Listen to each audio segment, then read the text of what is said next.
Afternoon বন্ধুরা, সঙ্গীতার নতুন একটি ভিডিওতে তোমাদের অনেক অনেক স্বাগত জানাই। আজকে গুরু পূর্ণিমা, তাই ভাবলাম যে আজকে গপুকে একটু সিন্নি দেব।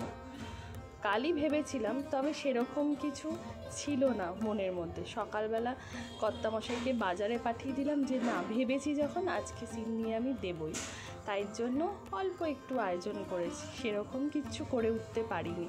আজকে আমার রান্নার ঝামেলাটা নেই, ও বাড়িতে যেহেতু মাছ হবে তো রান্নাটা আজকে ও বাড়ি থেকেই আসবে, তো যার জন্য আরোই মন চাইলো যে না, বৃহস্পতিবার আর আজকে গুরু পূর্ণিমা, তাহলে আজকে একটুখানি সিন্নিটা দেওয়াই যেতে পারে।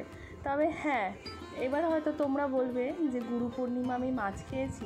সত্যি কথা বলতে আমার মন বলল যে যেহেতু আমি পূর্ণিমা মানেই যে সেরকম ঘটা করে আমি পুজো দিচ্ছি সে তো না, আমার মন চাইলো তাই আমি আজকে গপুকে সিন্নি দিয়েছি।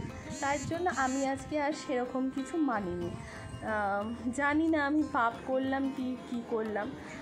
তবে হ্যাঁ, ঠাকুর পুজোর ক্ষেত্রে আমার মন যেটা চায় আমি সেটাই করি, কারণ আমার মনে হয় আমি গপুর সাথে কথা বলি।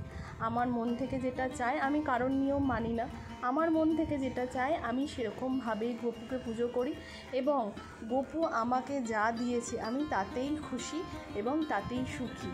আমার মনে হয় গপু সবসময় আমার কাছে আছে, আমার সাথে গপু কথা বলে, এটা সত্যি কথাই। চলো, অল্প কিছু আয়োজন বললাম না করেছি। একটা দুধ নিয়ে এসে সেই একটা দুধেরই আজকে সিন্নি দেবো। কর্তামশাইকে সকালবেলা বাজারে পাঠিয়েছিলাম যে আমার যা যা লাগবে সিন্নি করতে তুমি একটু এনে দাও। কথা মতো কর্তামশাই তাই এনে দিয়েছে। কলাগুলো ছাড়িয়ে নিচ্ছি।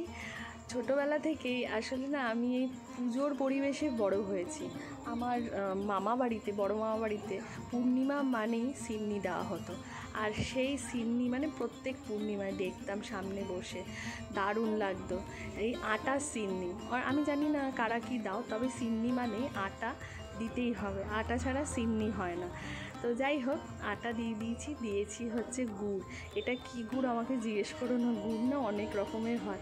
যাই হোক, আর নারকেল আমি কুড়িয়ে দিইনি, কারণ আমার কুড়ুনি নেই। সত্যি কথা বলতে আমার হাত কুড়ুনি আছে, ওটা এঁঠো, যার জন্য নারকেলটা আমি গোটাই দেবো। আর এদিকে কাজু কিশমিশ ধুয়ে দিয়ে দিলাম। ও সুজিও দিয়েছি, যেটা তোমাদের সাথে শেয়ার করা হয়নি। তো যাই হোক, অল্প একটুখানি ঠাকুরকে সিন্নি দিলাম। আর এদিকে ফল কাটা হয়ে গেছে, জগন্নাথ দেবের বাটাটা সাজাচ্ছি। জগন্নাথ দেব আর সরস্বতী মাকে আমি একটা বাটাতেই খেতে দিই, তো সেটাও হয়ে গেছে। ফল দিয়েছি, তার সাথে একটু গুড় দিয়ে দিলাম, কারণ ফলের সাথে মিষ্টি দিতেই হয়, শুধু ফল ঠাকুরকে কখনো দিতে দিই। আর ওদিকে দেখো গোটা নারকেলটা দিয়ে দিয়েছি, যেহেতু আমি কোড়াইনি তাই ঠাকুরকে বললাম তুমি গোটা নারকেলটাই নিয়ে নিও। তো যাই হোক, আরেকটা কথা তোমাদের সাথে শেয়ার করি। এই যে আজকের ভিডিওটা, এত সুন্দর ভিডিওটাকে করে দিয়েছে জানো, আমার দিকু সোনা। হ্যাঁ, তোমাদের দিকু সোনা এত সুন্দর করে আমাকে ভিডিওটা করে দিয়েছে। যখন করেছিল তখন ভাবিনি যে এত সুন্দর করে ভিডিওটা হবে। তারপর যখন আমি এডিট করতে বসি তখন দেখি বাহ, কি সুন্দর তো করে দিয়েছে। তো যাই হোক, গুরু পূর্ণিমাটা আমার এরকমভাবেই কেটেছে। তোমাদের কীরকমভাবে কেটেছে কমেন্টস করে অবশ্যই জানিও। আর সবাই বলে ভোগ দর্শনে দুর্ভোগ কাটে, তো আমার সাথে সাথে তোমরাও ভোগ দর্শন করো, এবং গুরু পূর্ণিমার তোমাদের সবাইকে শুভেচ্ছা রইল। চলো, তোমরা সকলে ভালো থেকো, সুস্থ থেকো।